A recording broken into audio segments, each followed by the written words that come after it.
Não, mas é isso, entendeu? Eu acho muito interessante essa questão da diversidade na forma de você ler e conhecer literatura, porque a partir do momento que você faz isso, no futuro você pode sim se tornar um grande escritor. E aí pega por parte que você falou da escrita brasileira também, porque eu também tinha muito uma visão de que eu não conhecia muito a escrita brasileira, né? A única coisa que eu lia daqui do Brasil, no caso, era Maurício de Souza, as tinhas de gibi dele, aí eu lia. Mas de resto, eu só conhecia, né, um Tolkien da vida, que tinha o Senhor dos Anéis, que meu irmão amava. Um Harry Potter, que no caso J.K. Rowling. Mas aqui no Brasil a gente não valorizava. E eu acho que entra muito essa questão da educação também, né, nesse fator, porque a gente tem sim grandes nomes da literatura brasileira, a gente tem sim uma gama muito grande nesse âmbito, né, nessa área, mas eles não são reconhecidos, os escritores não são reconhecidos aqui. E aí vem a questão da cadê a inserção nisso nas escolas? Entendeu? E a gente pega também para o que a gente tá do dia de hoje, né, da consciência negra também. Cadê o reconhecimento dos escritores dos mais diversos locais daqui do Brasil? A gente também entra nesse âmbito. Então, vem muito da educação isso, do diálogo e de inserir isso nas salas de aula. É aí você perceber como esses personagens, por exemplo, eles podem chamar de intelectuais brasileiros, eles formaram muito da história do Brasil, sabe? Se para pensar, tipo, vamos pensar a nível de Sergipe, por exemplo. Você tem personagens sergipanos que são reconhecidíssimos nacional e internacionalmente que a gente não vê no colégio. Por exemplo, um Tobias Barreto, um cara como Tobias Barreto, por Nossa. exemplo, que é um poeta, que é jurista, que é, por exemplo, membro da Academia Brasileira de Letras, e o pessoal não sabe quem é Tobias Barreto no máximo pelo teatro, pela praça ou pela cidade. Ou se você é de É. Lagarto, por exemplo, você ouve falar em Silvio Romero. Silvio Uhum, Romero é um dos Padre maiores Pedro. intelectuais que tem no Brasil. com certeza. Exato, Olímpio Campos, entendeu? O próprio Fausto Cardoso. Então, a história de Sergipe, ela é muito rica. E aí, se você faz um gancho, por exemplo, se a gente faz um gancho, Natália, sobre essa questão do movimento negro, e aí pode pensar, óbvio, existe o 20 de novembro em relação ao Zumbi, que é um personagem icônico também, polêmico, mas icônico, divide opiniões nesse caso, mas não é o nosso interesse aqui. Você pega um personagem como o Zumbi, mas imagina porque é interessante, você colocou a questão. Eu achei interessante a sua fala inicial, quando você falou em comemoração, né? Ah, Sim, comemorar, não é. refletir e tal.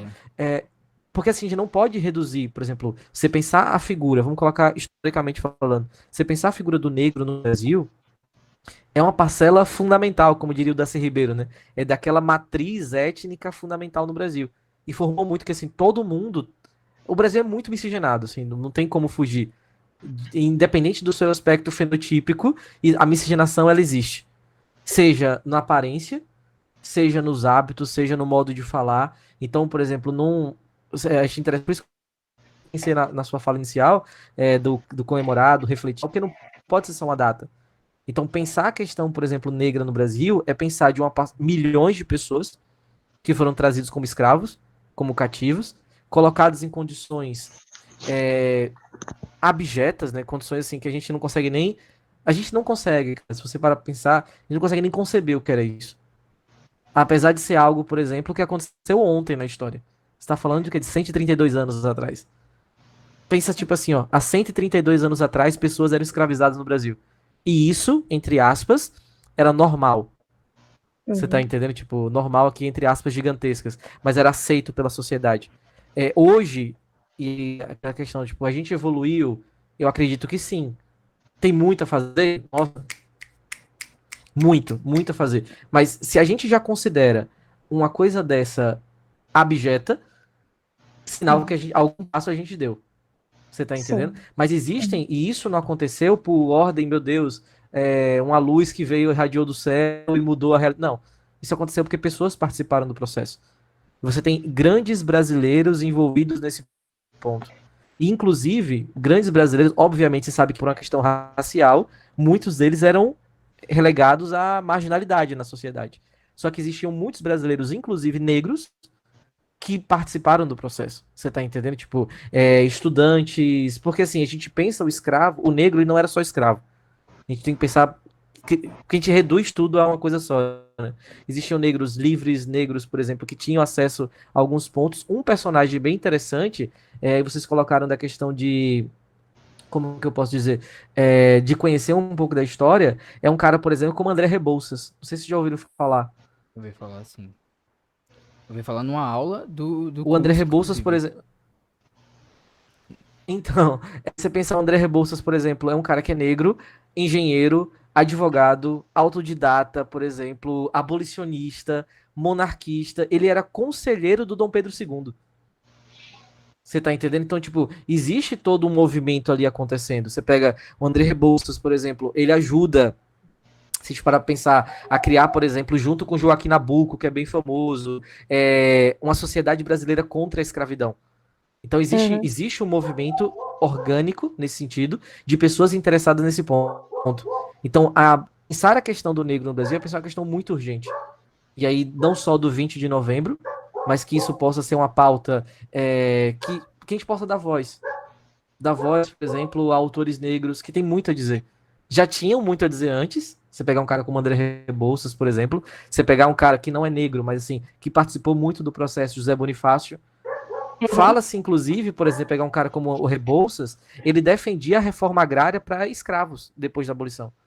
Que com certeza mudaria completamente o cenário que a gente tem hoje. Sim. E aí você fala da literatura, você pegar uma obra como O Cortiço, do Aloysio de Azevedo, que descreve aquele processo de formação das favelas, onde você tem uma população negra que é marginalizada ali. E aí tem um sociólogo, por exemplo, brasileiro, chamado Florestan Fernandes, dos anos 60, que ele escreve um livro chamado assim, A Integração do Negro na Sociedade de Classes. E ele mostra como o negro que foi escravo, eu tenho a abolição da escravidão, mas ele virou outra coisa, não virou cidadão. Ele foi marginal. Então, se isso tivesse acontecido de maneira diferente, marginal, óbvio, à margem, tá? Não quer dizer bandido, claro. Mas você pensa, por exemplo, figuras como essa que participaram, você imagina, André Rebouças, o Tobias Barreto, você pega, por exemplo, Luiz Gama, que tem uma história, nossa senhora, uma coisa impressionante. É um cara que, por exemplo, foi vendido como escravo pelo próprio pai. E aí, apesar de tudo isso, por exemplo, ele, se parar pra pensar, tipo, ele conquista a liberdade, vira jornalista, vira rábula, que é aquele advogado que não tem formação, mas isso era possível na época, e ele se torna, por exemplo, patrono da educação no Brasil. Então, tipo, existem personagens, aquilo falando, tem muita gente pra gente ouvir, pra gente aprender no passado e hoje.